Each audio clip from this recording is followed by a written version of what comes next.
614 Startups Nation, welcome back to another episode of the 614 Startups Podcast. My name is Elio Harmon, your host. I'm here with a very special guest. I mean, he must have the most persistent executive assistant in the world. Emily has been hounding me like, yo, you got to talk to this guy. We're building something revolutionary over here. We finally got Mike Popadak of iVueit on the show. Mike, welcome. Thanks, Elio, man. Thanks for really appreciate you having me. Yeah, big and shout Emily's out to great, Emily. by the way. Yeah, What's big that? shout out to Emily. She got it done. So we appreciate you, Emily, and thank you for all your patience with getting this scheduled. All right, Mike, welcome to the show, man. Thanks for having me. All right, so we like to get started with a bit of the personal and professional. So shoot. Yeah. So Ohio native, really from Northeast Ohio, kind of a small farm town outside of Youngstown is where I grew up. Kind of went to school up there at a small school called Hiram. Thought I'd play baseball, and then I realized that was, I wasn't going to play center field for the Yankees, and started to think about, what was next. Spent a little time at Kent State, and then ended up at Miami of Ohio with business and marketing degree, and in 4 years. So bounced around to 3 schools, couldn't afford to stay any longer, got out of there, and got right to work with really a great company that set me up for success with inside of PepsiCo and Frito-Lay.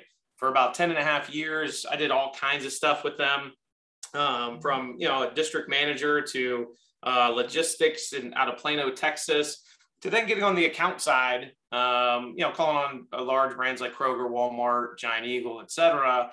And then, and then from there really took a leap of faith with a friend of mine and a co-founder who was also working at PepsiCo with us, to a company in the facilities management space, which, I knew nothing about. So kind of got into that, and they were trying to do something a little bit different, and it kind of, helped spur where we're at today. But, working at Brightview and at the time was a company called Brickman, family owned, became much larger, bought their competitor, publicly traded, but, went from a really large corporation to a smaller corporation, and then really jumped into building iVueit from a problem we saw there.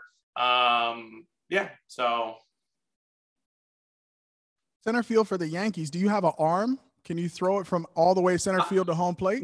Not anymore, man. And I've got a high schooler, and I talk to him about this all the time. And it was the same with my brother who played at Ohio State. Your arm is your lifeline to the game. I mean, you got to take care of it. So these young guys out there, but no, not anymore. But we watch, we're a baseball family, spent a lot of time there, obviously. What's going on with Major League Baseball right now, it's a little disappointing, but hopefully they figure it out. Okay. And the other thing you mentioned, you said, usually when people go away to school and they come back and they say, I didn't finish because I couldn't afford it, it means I partied way too much. I don't know what I want to do. And you know what? Instead of getting into more student loans, I'm going to go ahead and call it quits right here. Am I right?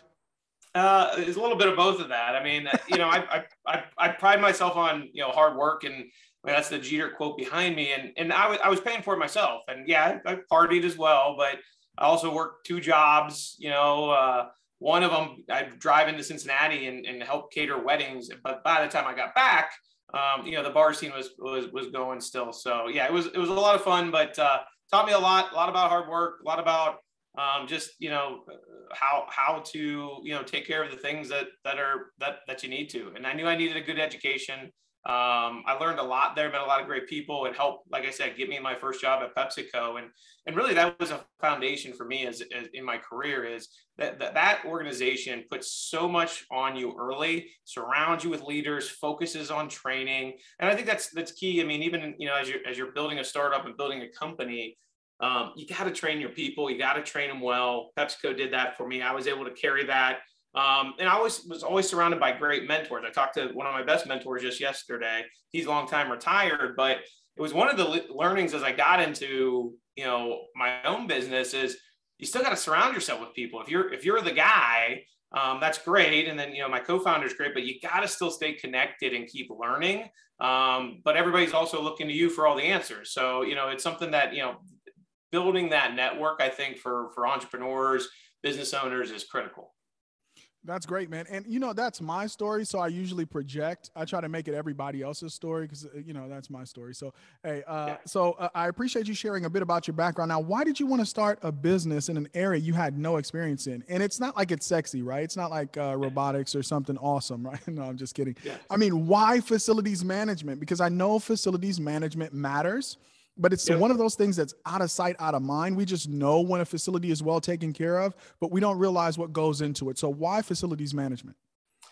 Yeah, I mean, it was a great opportunity when I got into, with Brightview and working there, and they mostly focus on exteriors pieces of the facility, right? Landscape, snow removal, that was the kind of their niche. But they're working with these large customers, and again, to your point, I was in these stores or banks all the time, but you don't think about the literally the superheroes that are trying to keep it running, going through disasters, all the spend that's going into it, and just really. It wasn't sexy. And I was telling people I was going into facilities management, and previously, I sold the world's biggest brands, Lay's, Doritos, et cetera. But what was so interesting at the time was they were kind of going through a bit of a transformation on some of this, right? So I'll use the Chase Bank example. So Chase Bank, here at Polaris, right? Giant footprint. Brightview could manage that with their 8-man crews. It's a huge job for them. But Chase Bank then says, hey, what about my 5,500 branches? I got 800 landscapers who I'm paying and managing. And the industry was going through this transformation. And, it was something that Brightview was kind of getting ahead of. Is like, well, what if we could do this, but we could manage our subcontractors to handle this through technology, through boots on the ground, and we can fulfill and basically listening to the customer. We can manage this. We'll manage the subcontractors. We'll have one landscaper that you're going to work with. But then what started to happen as this aggregator model started to continue, it was great, but you lose visibility, right? There was this giant blind spot that, as I'm working, with these large national accounts, they're unhappy because we're being told something was done, but it really wasn't done. And that's where the kind of the light bulb for us went off is how do we solve this what we call a blind spot, right? It's lack of information. At PepsiCo, I knew how many pounds of chips I had on the floor in every store. There was so much information. But customers who come to us now come to us because they manage these large dispersed facilities, and gathering information quickly and accurately was hard. It was expensive. And really that's what iVueit is we build a platform for those who manage facilities to our nationwide 200,000 plus viewer network who on demand, I can go to $19,000 generals, gather information, photos, survey, asset management, all kinds of in 2 days, right? And I can do it quick. I can do it affordably. I can do it in a platform that organizes it for them. And those auditing softwares and things we saw were out there, but the missing piece was the arms and the legs, right? So we say we're a tech company, but we're still a people company. We're empowering all these people, who get an alert on their phone and go right out to these locations, be it a bank, be it a dollar chain, whatever that is. But yeah, facilities management, very interesting, very complex. And we're just helping, kind of a pain point. And I've always been big, and it may be from my time at Frito-Lay, it's always running downhill and always hits the people, in the street, right? The boots on the ground. They get asked to do so much and get taken away from so much of what they're doing.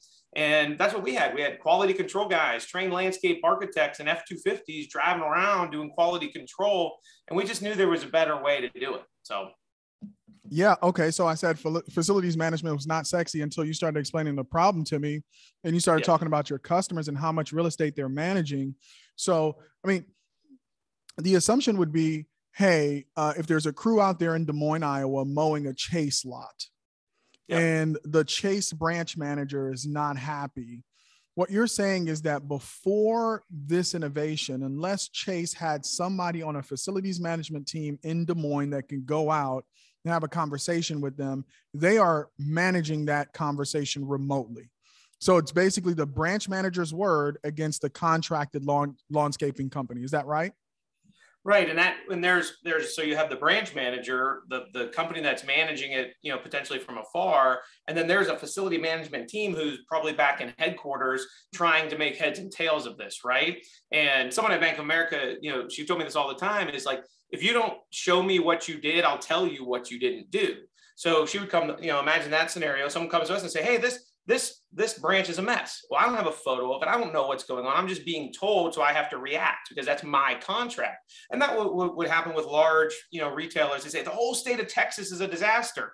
Well, we would stop, we would mobilize our market managers, send them in, take them away from doing more productive tasks of walking sites, proposals, working with the subcontractors who are supposed to be, taking care of it, training them, et cetera. And then in the day now, I can see all of those properties in Texas, tell them exactly, hey, here's where the things are escalated. It's not 200 locations, it's 25. Now we have an action plan. And it started in land and snow. And snow was probably the worst because they're trying to send people out and they're contracted to have it done. But during a snowstorm, after a tornado, what do the sites actually look like? And again, when you have 200,000 people that you can deploy, we're not first responders, our viewers aren't, but they live next to that bank. They drive by that Home Depot. They shop at that grocery store. So they're there. We pay them to take the photos, get that information back. So it really turns out to be a win-win-win. And it's not just land and snow. It turned into lighting and signage, paving, janitorial, painting. There's so many things that are going on. And there's this huge system of contractors who are servicing all of these different categories on all these retailers and all this commercial real estate that's out there. Yeah. Listen, Mike, I want you to hold this thought. We're going to take a break, but we'll be right back. How much money is exchanging hands out there, right? When you talk about combining snow removal with lawn care, getting an air conditioner person out there, getting the heating and cooling, the duct cleaning, the replacing the roof after a storm. How much money are we talking in this total market? Hold that thought, folks. You're now listening to my conversation with Mike Popadak of iVueit. We'll be right back after these messages. This episode is brought to you by Rev1. Rev1's mission is to help entrepreneurs build great companies. As you navigate the waters of business entrepreneurship, you don't have to go it alone. A strategic partnership with Rev1 connects innovators to the talent, customers, space, and funding you need when you need it. Get started with Rev1 Startup Studio by visiting rev1ventures.com to learn more. Again, the website is rev1ventures.com. All right, we're back, folks, with my conversation with Mike Popadak of iVueit. All right, Mike, I know you're talking big money now. You got me excited. Let's go into the market size and the money that's exchanging hands to make sure that all of the buildings that we visit, that we go to, that we expect to be clean, are operating and running. Yeah, I mean, the FM world, it's $1 trillion market, right? When you stop to think about, even just the landscape contracts that we used to deal with, you're talking hundreds of millions of dollars per retailer, per commercial. But then, like you said, you start adding in HVAC and what's happening into heat and cool and maintain these spaces. It's a tremendous market and one that's full of, again, great individuals, great folks. I call them superheroes, tradesmen, and really, again, going through kind of an interesting time with the pandemic of, leaving the workplace, coming back to the workplace, what's going on with, in-store. So many changes are happening with it and how they better service, whether it's a retail location, a commercial location. So huge contracts, huge brands, huge industry in general, and one that's going to continue to grow. And one that, candidly, when I got into it, was a little bit behind on technology, coming from CPG, consumer packaged goods, right? They're the whiz bang of everything, right? They're on the forefront. We got over here and we're like, wow, they're really behind in FM. And a solution, our solution was one that was, at first not widely adopted because it was so different and so unique and so new, but huge market, great place to be. And again, when you think about what we do and, on-demand site audits and visual inspections and things of that nature, it's fast nickels, not slow dimes, right? The big contracts, those HVAC, building retaining walls, construction, all the things, that's huge money. But if I could just get a photo of something so I can get a price to somebody, or I can check if a work order was completed, the pain points that these FMs and property owners have by not having it, it's to spend $25 to go check lighting to make sure that got done so I can get my bill paid, so I can submit it. We're trying to increase the speed at which this industry is operating because it's big, it's vast, and is not slowing down. Yeah, and it needs to be fast, right? And yes. and speeding up these transactions is like everything else.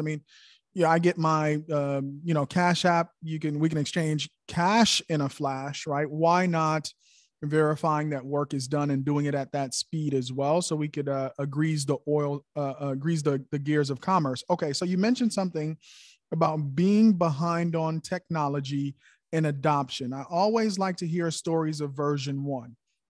So you recognize that this is an issue. What did version one look like, and how did you get it out into the market for people to start using it? Yeah. Version one was, obviously an MVP, right? We were just trying to get it built. We contracted locally. We had some folks helping us overseas just to build that viable product, right? We thought there was something there, and we took it. Honestly, our first step was to our current employer. We knew there was a problem. I fully thought I was going to be walking in and getting let go that day. But they recognized and said, look, here's what we have. Here's what we've been working on. We know there's a need here. It's not exactly what you do, but it's a complement to what's being done. And, so we built it, we exchanged what we call Vues. It was one of those processes that took a long time, right? It's the, dots, on the map or the people, right? So we couldn't throw a bunch of dots out there as we tried to build this viewer network, and we couldn't have all these viewers waiting for dots on the map. So it took a lot of strategy as we built it, testing in certain markets. And unlike an Uber, we couldn't say, hey, we're only in New York City and we're only in Miami, because our customers are saying, you know what, this technology is new. I got people in Columbus, I got people in New York, but Bemidji, Minnesota, I don't have anybody there and I can't get answers on something. But what we found was, if there was a bank there was a dollar store there was multiple auto parts stores there. So we started kind of almost from the outside in, building this network, talking to customers, choosing wisely, and turning down some things originally. But we had a good plan of what we thought we needed it to be. And then it has evolved so much. Then I think we're probably on version 4 by now. We're all in-house. We do contract some work, but we've got our own development team. And again, we're continuing now to build solutions faster and faster. And it does so much more than it did when we first started. Yeah. So how many, okay. So you have 2 customers then, multiple customers, it sounds like, right? Yeah. Because you got to make a lot of people, you're working through the concerns of a lot of different parties. Yep. But at the end of the day, you want to actually serve all parties because it encourages adoption, right? If facility management part of it gets all the benefit, but the contractors really don't, they're not going to be your fans of your software. But if they get a benefit, then they definitely help you increase adoption. They're probably also taking you to other accounts that they have and say, wow, these guys are really speeding up transactions for us. So when you're thinking about value proposition for each of these customers, break down value proposition for me, the value proposition for the facility, the contractor, and for the viewers. Yeah. So for the facility, right, they don't want to be burdened with any of these problems, right? They're trying to service customers, right? So as things are happening, if they put in tickets or if something's wrong, they just want it serviced so that they can go on. And that retailer doesn't want them dealing with facilities management work. You could say, well, why wouldn't they just ask the person at the facility to take the photos? They got 100, go to a store now, right? In the environment we're in, there's not a shortage of things to do, right? So they don't want them. They're hiring folks to do that. So the value add is, again, things that I need to get done are going to get done faster, right? For the viewer, right, on the other hand, they are, right, and we don't pretend to be, this isn't an Uber, right? This isn't, you're going to drive all day and this is going to be something that you do for a living. This is quick cash. You can build up your wallet. You can save for Christmas. You can, it'll buy your lunch that day while you were there, or, pays for your kids' travel ball, those type things. But we also looked at it and said, it's got to be very simple. So we not fight, but we push back a lot on what our clients are asking for us to get at a very basic minimum. They need to be in and out. Letters of authorization in there. So it's very quick and easy for that viewer. And then we pay extremely fast, right? And from a cash flow standpoint, it's not great. But if you're showing up to take a few photos at a Dollar Tree, you want to be able to get that cash into your PayPal account, on and moving. So it gives you this opportunity to earn in a different way. And it's super simple, easy, convenient. And what was the third one? The contractor. Yeah. So the contractor, so here's I'll give you another example, right? So I said lighting and night audits, right? So imagine I replace lighting on a retail bank, right? I do that during the day. Well, that bank will not pay me until I show them that sign is lit up. Well, I got to go back at night. Well, the way the network is, they may have sent a contractor an hour and a half to repair that bank. So now they got to send that contractor back at night, time and a half, right? They're trying to get them to go. They're waiting days and they can't invoice their customer for it. So for us, for $25 instead of $250, the contractors say, oh, wait a second. I'll just use iVueit to verify this stuff. I get it done quicker. The customer's happy. And me as a contractor, I'm not using my skilled resources to do something fairly basic that's also costing me a lot of money. You're getting me really excited, okay? All right, I'm ready to go all in on facilities management, but we'll be right back to talk about gig economy and Vuers, because that's an area of the workforce that I'm super interested in, and I want to get your insights. All right, folks. Thank you for hanging out with us. Hopefully you're having as much fun as Mike and I are having. We're going to take a quick break and we'll be right back. Support for 614 Startups comes from Color Coded Labs. It's time for a better career in tech. Introducing Color Coded Labs, a 16-week boot camp that does more than just teach basic code. It's a program designed to help you actually get a career in tech. At Color Coded Labs, we've removed all the barriers to help you learn the skills you need to start a career you love in weeks, not years. All designed for people of color by people of color. Apply now at colorcodedlabs.com. All right, we're back with Mike Popadak of iVueit. All right, Mike, 2017, 2018, you couldn't get rid of this term gig economy. Now it's completely gone silent. You're working with Vuers who are part of the gig economy just by virtue of me listening to how you describe the work they do. What's your perspective on the gig economy right now and maybe where the workforce in that area is going in the future? Yeah, I mean, I agree. I mean, the gig economy was a buzzword, right? Everything was the Uber of this and the Uber of that. But it's really, it's the same like listening to your customers, right? It's listening to the workforce. They want to work this way. Right. And you're going to continue, the gig economy isn't just going to be, small transactions like what we're talking about and what we complete every day with iVueit. The gig economy is here to stay. Folks are going to want to work when they want to work. And it's going to allow you to access, better and brighter talent for short stints, right? I mean, you do it all the time in technology when you're trying to go faster, right? I can hire somebody, they can work on multiple jobs, but because they're efficient, it works for all of us. They're able to do multiple things. I'm able to tap into that. So I really think, the gig economy got this, hey, it's very small, short tasks, but it's going to be the way that this next generation is going to want to work. They're going to want to pick and choose when they come in, when they leave. And we got to be ready to help support that. And I know there's all kinds of different legislature, especially out West and looking at that. But as long as you define it clearly, leave them the opportunity to work the right way. It's something that we feel we feel very strongly about is helping drive, other things and more acceptance to companies like us into different ways of approaching tasks that, again, I think people were probably not as open to previously.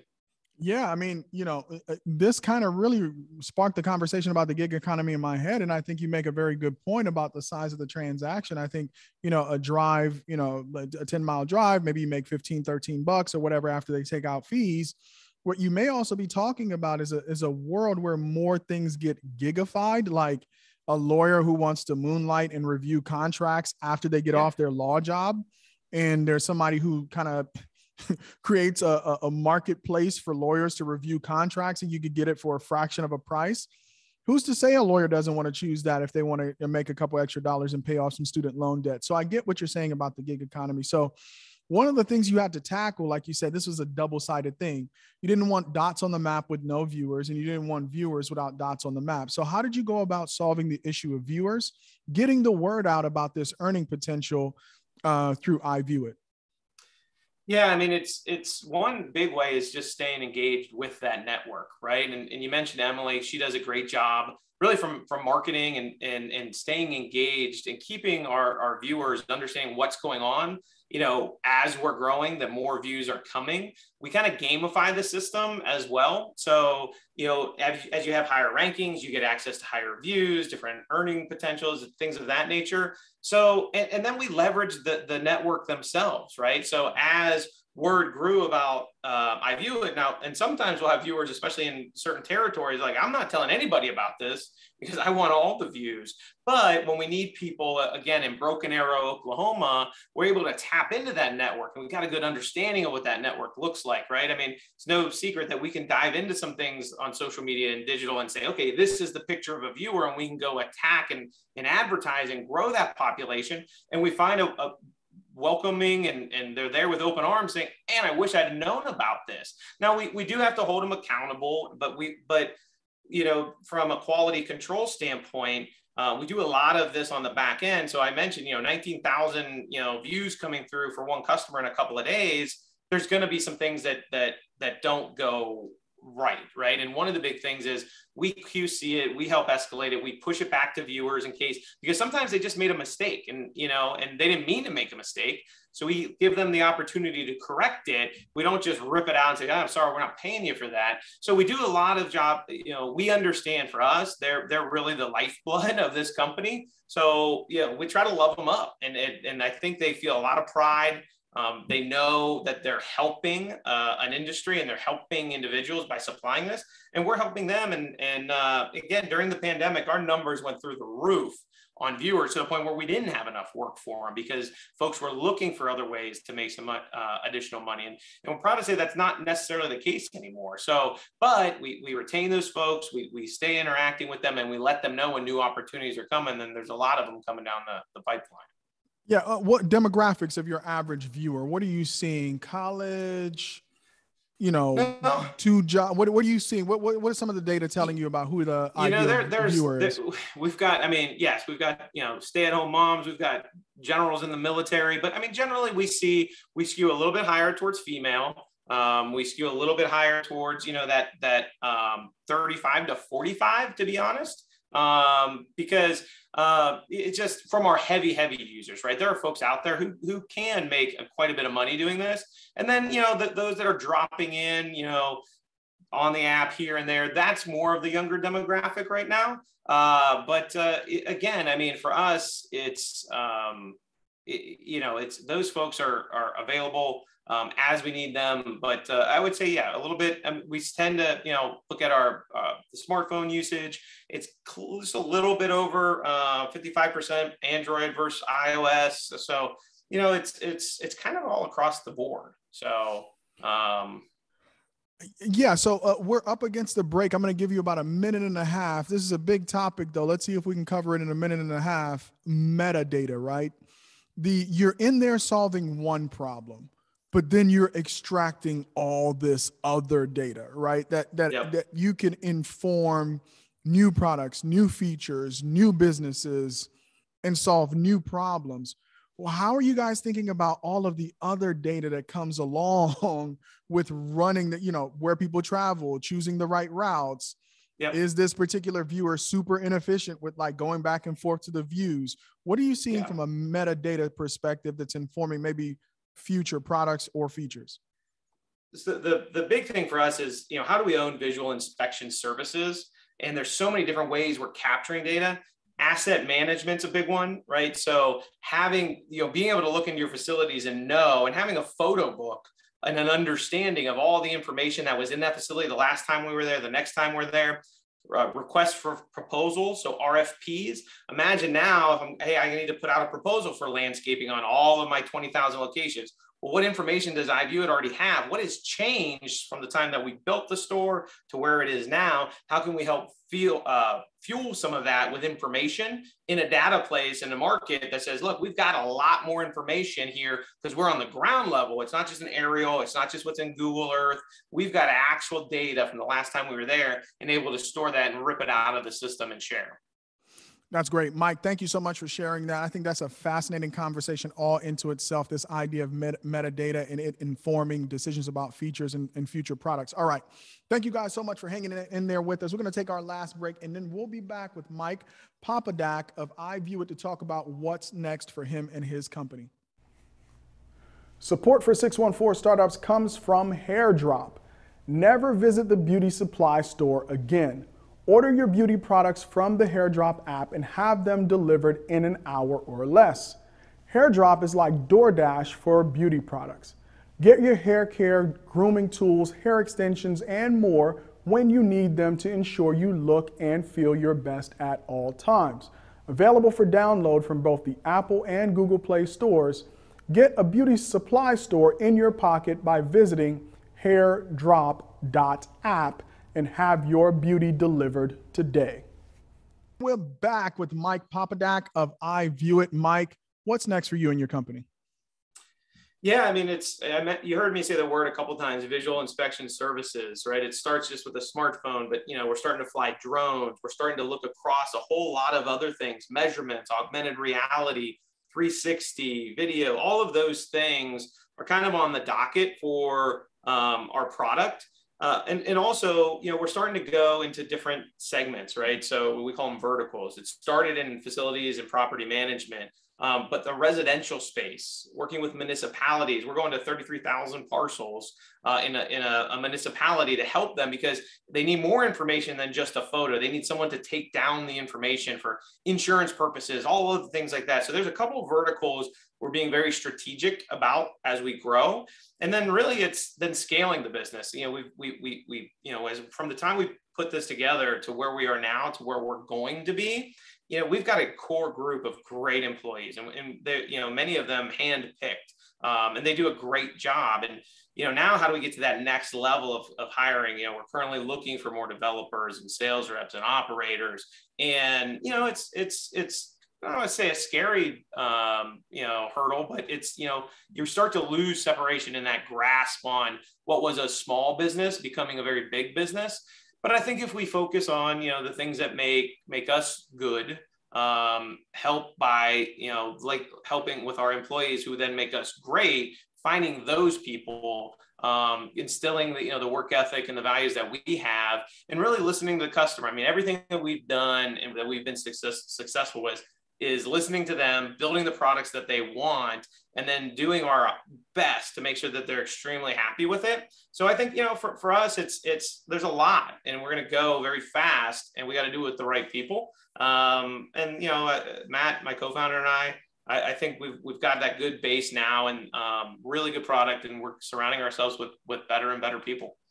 So what is it going to take to dominate the visual inspection market?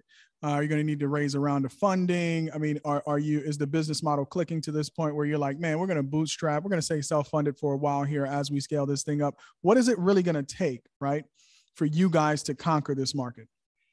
Yeah, I mean, and bootstrap is how we built it. We did bring in some private equity, but I was one of we really didn't want to get on that treadmill of VC, and it's been profitable since day one. And I think, we're really focused on going faster, right? So taking some of the money that we've, have built up and now really throttling it. And I don't know if we're to the point of blitz scaling, but, we're from a development side, we're looking at ourselves as a tech company. It took us a little while to get there. I think it was like we were sales and operations, and now we're all in. We're a tech company. We're going to spend like a tech company. We're going to make the platform work and be able to monetize it, which is going to allow us to do other things. We're just focus on that development team, blowing that out. So a lot of spend is going to go towards that because we've proven it. We've proven it in other markets. Now there's other tools that we want to add to it. And it's got to be, like I go back to fast nickels, not slow dimes. The platform has to work, right? We can't just layer in a bunch of people. So I think we've gotten it to that place, and we're just going to continue to perfect it. All right, Mike. Well, thank you so much for coming on the show, man. I think we got a lot more conversations in our future. Next time, it won't take so long to get you on. Emily won't have to beat down the door next time, because I really do want to continue this conversation about the gig economy, about facilities management and really about, transforming yourself into this visual inspection company and what it's going to take, the implications for hardware, et cetera, right? I didn't hear you say anything about infrared, which I know you got to measure on certain gigs whether or not it's up to code and things like that. So super fascinating. And I always end every episode with my one takeaway. My one takeaway today is, hey, it doesn't matter if it's sexy or not, as long as it solves a problem. All right. That was my show with Mike Popadak of iVueit. Thank you guys for joining us on another episode. Until next time, peace. Support for the 614 Startups podcast comes from Nationwide. Nationwide's mission is to protect people, businesses, and futures with extraordinary care. To help fulfill that mission, Nationwide is looking to invest its $350 million venture capital investment fund in insurtechs that will help them create new and exciting products and solutions to meet the needs of their customers. If you're interested in partnering with Nationwide's venture capital team, visit nationwideventures.com to learn more. Again, the website is nationwideventures.com. Nationwide is on your side.